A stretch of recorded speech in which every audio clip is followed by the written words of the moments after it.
Hello everyone, this is Mr. Hines and welcome to the Crash Course Faribault edition. Today we'll be looking at the thriller genre of stories. We'll be exploring a few great thrillers stories later on, but before we do, let's start to understand just what thrillers are and how they work. But first, I want to start with an awesome quote from the author James Patterson that largely sums up what we're going to be talking about today when reading thrillers. Thrillers provide such a rich literary feast. There are all kinds, but what gives this variety of thrillers a common ground is the intensity of emotions they create, particularly those of apprehension and exhilaration, of excitement and breathlessness, all designed to generate that all-important thrill. By definition, if a thriller doesn't thrill, it's not doing its job. And you know what? He's totally right. For many readings, the beginning of the story really works to pull you in and keep you reading, and few genres really work at this idea harder than thrillers. All of this adds up and creates this edge-of-our-seat feeling that makes us want to read on. Thrillers use what we call suspense. We'll talk more about that later, and it really helps add up to the climax of the story. Think of it like your favorite sports team.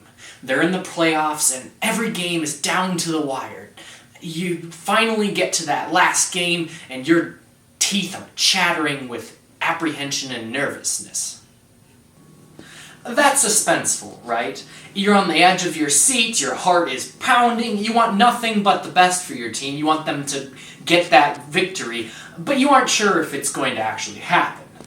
That heart-pounding feeling is what thrillers writers try to build with suspense, and they often use literary devices to do that.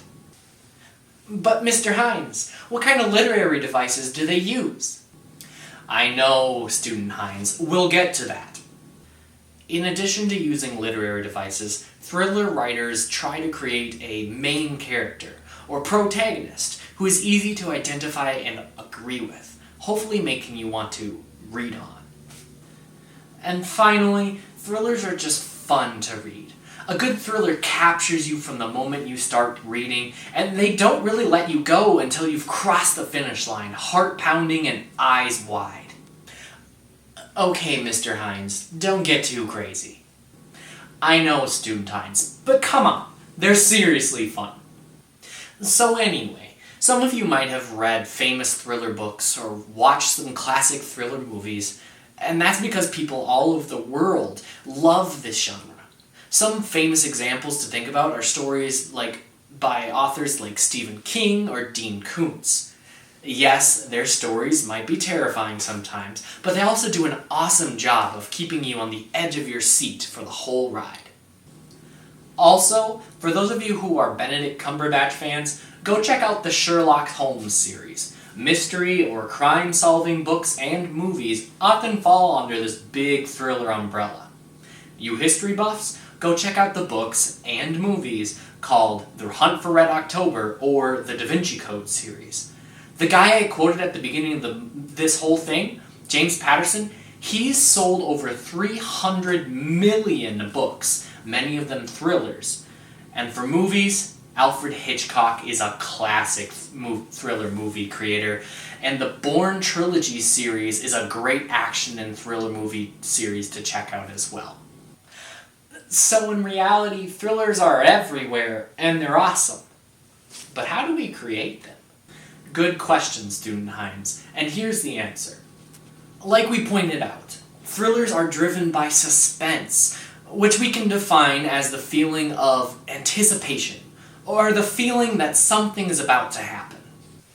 Thrillers also love to use literary devices such as plot twists, which are unexpected developments in a story, as well as cliffhangers, which are dramatic endings that leave the story unfinished. But one big final device we'd like to talk about further is foreshadowing. It's this hint that something might be coming up later in the story.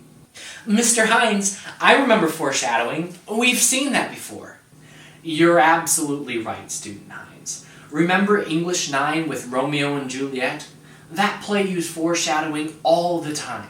Like in this set of lines from Act 1, Scene 4, where Romeo starts hinting at this bad feeling he gets from when he, Benvolio, and Mercutio start planning to crash the party that Juliet's dad starts making. You know, the party where Romeo first met Juliet. I fear too early, for my mind misgives some consequence yet hanging in the stars. Shall bitterly begin this fearful date with this night's revels, and expire the term of a despised life closed in my breast by some vile forfeit of untimely death.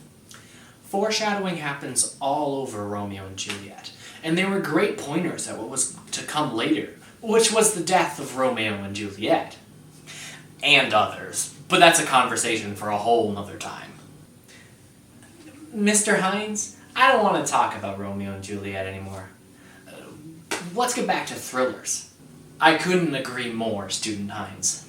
So, now that we've got these parts out of the way, here's some big ideas to keep in mind when reading thrillers. Number 1, the plot is the main ideas of the story. The setting is the place or the surroundings where a story occurs. It also contains things like time, weather, and the historical context that the story might contain, like what's going on in society or how people around the story might feel about certain things. Finally, theme is the central idea or ideas in a story.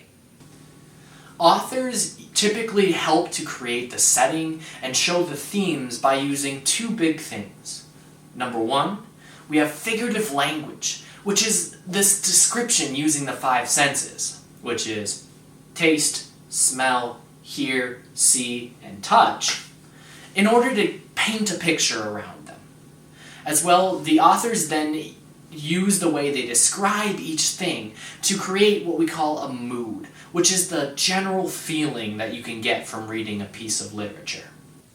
For mood, look at the way an author describes a place. If they are using words like dark or gray or dreary and so on, the mood's probably going to be pretty negative. Now, on the flip side, if an author uses words like bright and cheery and warm and so forth, chances are the mood is going to be pretty upbeat, right? Right. Now, if we dive deeper into these ideas, we take a look at something that you've probably seen before, a plot diagram. Now, you obviously know the steps: exposition, introduction of the conflict and the rising action, followed up to the climax, the falling action, and the resolution. When we talk about building suspense in the genre of thriller, it typically builds in that rising action section. That the authors want to put it there to really hone in on that edge of your seat feeling before hitting up to the climax, which is the most suspenseful part. It wouldn't make sense to try to build the climax or build the suspense after the climax or near the end of the story.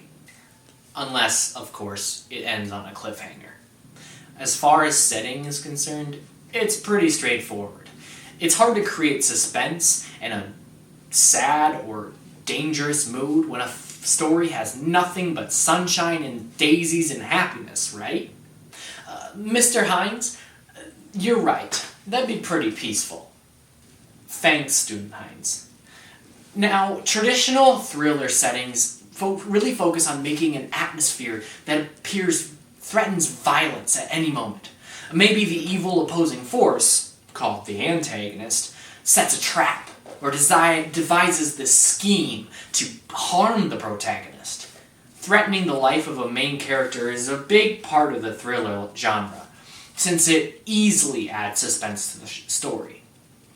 Now, themes in the thriller genre can really be all over the board. However, some common ones we really see all the time are created by keeping to add to that suspense. Themes like vengeance, obsession, and insanity, personal dilemmas, threat scenes or chase scenes, and even more. Just keep adding to that feeling of suspense in the story. Ooh, Mr. Hines, like the time your puppy Juno chased a squirrel all over the park until finally that squirrel ran up a tree and hid from her? Yeah, Student Hines, that certainly would be a thriller a story, at least for the puppy and the squirrel. The last thing we need to talk about when talking about thrillers is to go into the nitty-gritty with literary devices. We wanted to part by reminding you of 4 literary devices that thrillers use all the time: onomatopoeia, alliteration, simile, and metaphor. Onomatopoeia, a crazy word in itself, is simply when a word is formed from the sound it makes. For instance, if I wanted to use a word that a gun makes when it goes off, I'd use something like boom or bang to describe it. Secondly, alliteration is when we put multiple words with the same general starting letter or sound together to create a long list in a sentence. We do this to make sure you pay close attention to the area where that alliteration occurs. Think of your favorite tongue twister. That's an example of alliteration. Third, similes are a comparison of 2 or more things, using like or as to make a better description of a thing. Saying, "Those soldiers are brave," is boring. But saying that they are as brave as lions, now that is interesting. It shows us that they are truly brave men. Similarly, metaphors also compare 2 things. But here we apply words or phrases to something that naturally doesn't make sense to use it with, in order to really emphasize that comparison. The one I love is raining cats and dogs.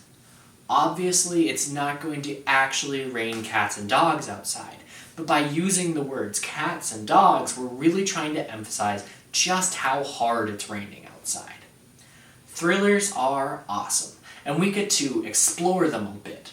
So, if you have any questions, go ahead and reach out to your teachers. They'd be happy to keep and help you out more.